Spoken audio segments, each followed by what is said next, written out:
Caral, Peru, or as I, myself, and me like to call it, the city that did everything first and got zero credit for anything. Nestled in the Supe Valley, this charming little metropolis was founded around 2600 BCE. Yes, that's right. While Egypt was still fumbling with pyramid blueprints and Mesopotamia was busy inventing cuneiform, Caral was already out here building their own pyramids.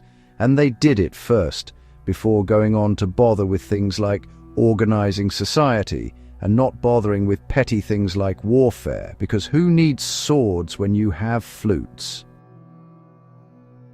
Behold the pyramids of Caral, 6 of them, monumental, majestic, and completely ignored by your high school history textbook.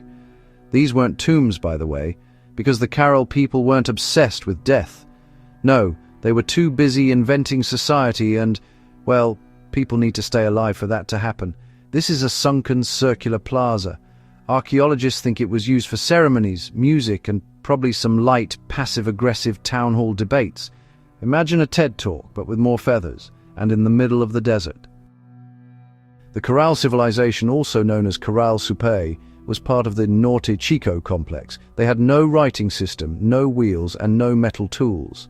And yet, they managed to build a 150-acre city with complex architecture, irrigation canals, and a thriving trade network. But yeah, okay, let's just all keep pretending that civilization only started when the Greeks invented democracy and sandals.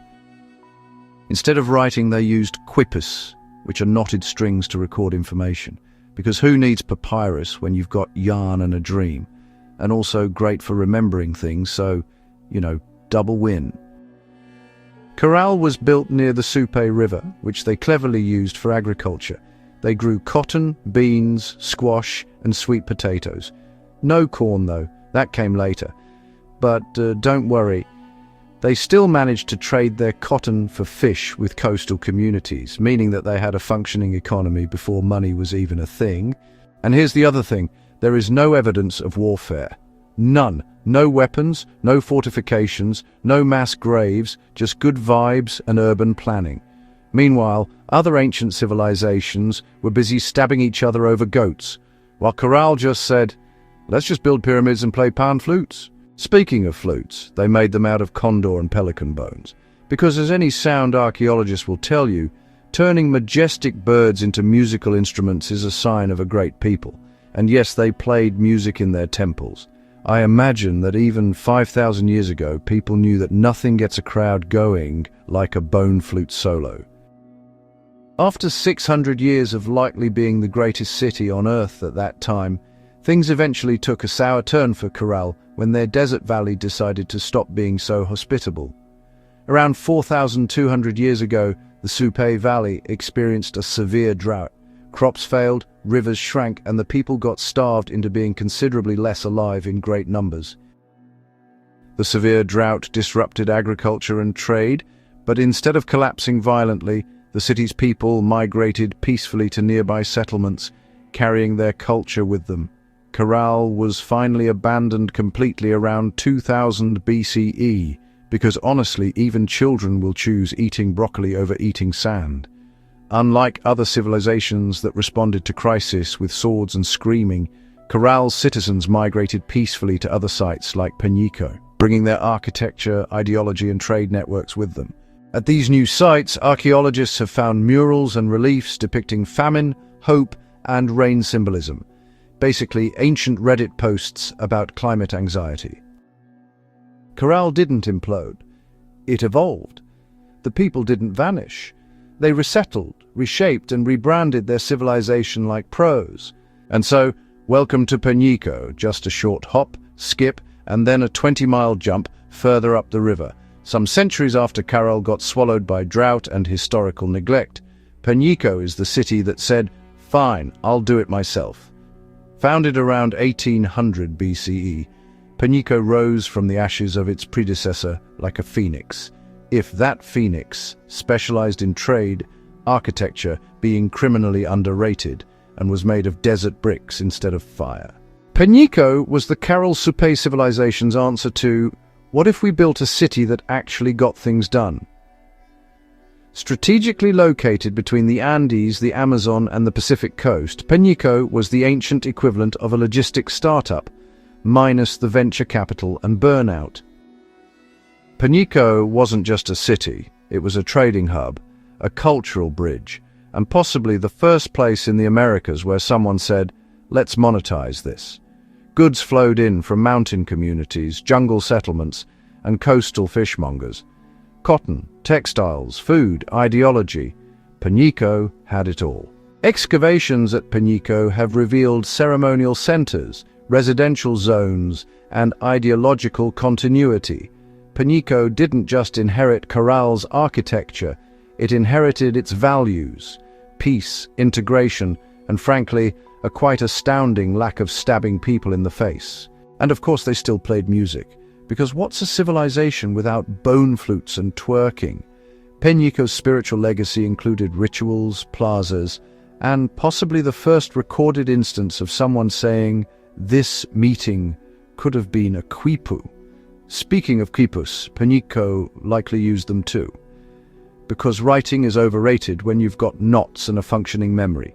These knotted strings tracked things such as trade, resources, and the contact details of the hot MILF you met at whatever their version was of the local drive-thru. Now, please allow me to pester your ears some more about geography. Caral was the blueprint, Peñico was the upgrade, built further inland, up the river a wee bit, perhaps to better avoid the mad idiots who lived down by the sea. At its new location, Peñico avoided the climate tantrums that doomed Caral. At Peñico and its sister sites, archaeologists have found murals showing famine, hope, and rain, which sounds a lot like my childhood growing up in Scotland in the 1980s. Famine, hope, and rain. Honestly, I'm getting childhood flashbacks reading this sentence, but these murals weren't just pretty pictures, they were ideological flexes. We survived, we adapted, and we still had time to paint. Also like my childhood in Scotland. Yes, Peñico came after Caral, but still, it predates most of what your history teacher called civilization. And unlike Egypt, Peñico didn't need giant tombs to prove it mattered. It had trade routes and civic harmony. This is proof that the Americas was bustling with great civilization and great cities a long time before the Incas showed up. However, life at this new city would not always be about flexing and remembering the past, because that past was just about to come back round again and bite them on the arse. Like Caral, Peñico was vulnerable to climate fluctuations. A significant drought event around 1500 BCE disrupted agriculture and water sources. And so it was that just 3 centuries after its founding, this new city fell the way of its predecessor. To sand, scorpions, intense heat, and the strong desire to go live somewhere else. Peñico's abandonment wasn't a full stop, it was a pivot. Its people and ideas flowed into other Andean cultures, influencing later civilizations like the Chavin and, even beyond. So, in short, Peñico didn't go out with a bang. It went out with a long, dry sigh and yet another strategic relocation. Caral was discovered in the late 20th century, and when I say discovered, I say it with extreme sarcasm. Because apparently a 150-acre city with pyramids was just so easy to miss until sometime around 1990. It's not like it was hiding under a jungle or anything, it's literally in the middle of a desert. But hey, better late than never, I suppose. In 2009, Caral was finally declared a UNESCO World Heritage Site. It only took 5,000 years and a few dozen academic papers, but now it's official. Caral matters. You may now proceed to care. And we should care, because Caral actually predates Egypt's oldest pyramid. But sure, let's keep calling Egypt the cradle of civilization. Caral will just be over here, quietly inventing society and not asking for a participation trophy or anything nice. Today, tourists visit the sites at Caral and Peñico and say things like, "Wow, I had no idea this existed," and "Where did this come from? How long has it been here? And where's Dave? Has anyone seen Dave?" Which is fair, honestly. because the global education system decided that South America didn't really do anything until the Spanish showed up, which is bullshit because actually they did quite a lot, like a lot. And what about Peñico? Well, this great and once lost city was discovered in 2017 and finally announced to the world in 2025 because apparently 8 years of digging wasn't enough to warrant a press release up until yesterday. Peñico is now hailed as Peru's archaeological crown jewel, which is adorable considering it spent 3,800 years being ignored, just like I am by my wife every time I ask her what happened to my favorite jeans. And speaking of my wife, she has just reminded me that if you don't like and subscribe to this video, then she will take me out to the desert and bury me in the desert like Caral. I think she's serious too. I can hear her going to get the shovel. So, just a quick call out that if you have enjoyed anything so far today, please do like and subscribe. It might be the only thing keeping desert sand and scorpions out of my pubes. Now, just like all great lessons, what things can we take away today to enrich our super-duper wee lives? Well, for a start, you don't need writing to run a civilization, just knots and good vibes.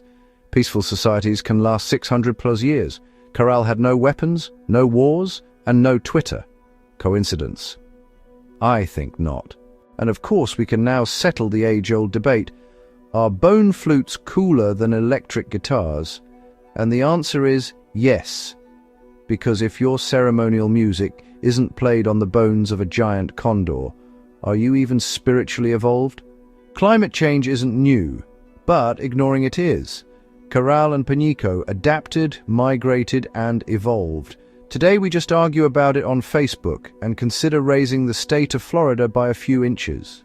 And being forgotten for 4,000 years doesn't mean you weren't iconic. Caral and Peñico were thriving while Stonehenge was still a group project. Caral also shows us that ceremonial plazas are better than boardrooms. Ancient Peruvians held ideological debates in sunken plazas. Today, we do it in pinstripe suits and cry. And finally, history isn't what's taught, it's what's remembered. Caral and Peñico were erased from global memory until one day a brave archaeologist said, "Hold my trowel, now the two cities are back." And they brought receipts. Caral and Peñico are proof that civilization isn't always about conquest. It's about connection. It's about building something that lasts, not in textbooks, but in trade, ideology, and the occasional bone flute jam session. So next time someone tells you civilization began in the Fertile Crescent, just smile, nod, and whisper Caral under your breath. Then walk away slowly, like the mysterious, historically literate badass weirdo that you are. And that, ladies and gentle ladies, is the story of Caral and Peñico, and this is what it looks like when the story ends. But not before the quickest ever shout out to the world's greatest Patreons, whose names are scrolling your screen right now. I would read them to you, but I'm far too busy reading this sentence I typed about how I'm not reading it to you. Do look at those names though, and I love them all equally. Anyway, thanks for coming and hope to see you next time. In the meantime, I am off like butterscotch. Peace, love, Caral, and Peñico. Goodbye.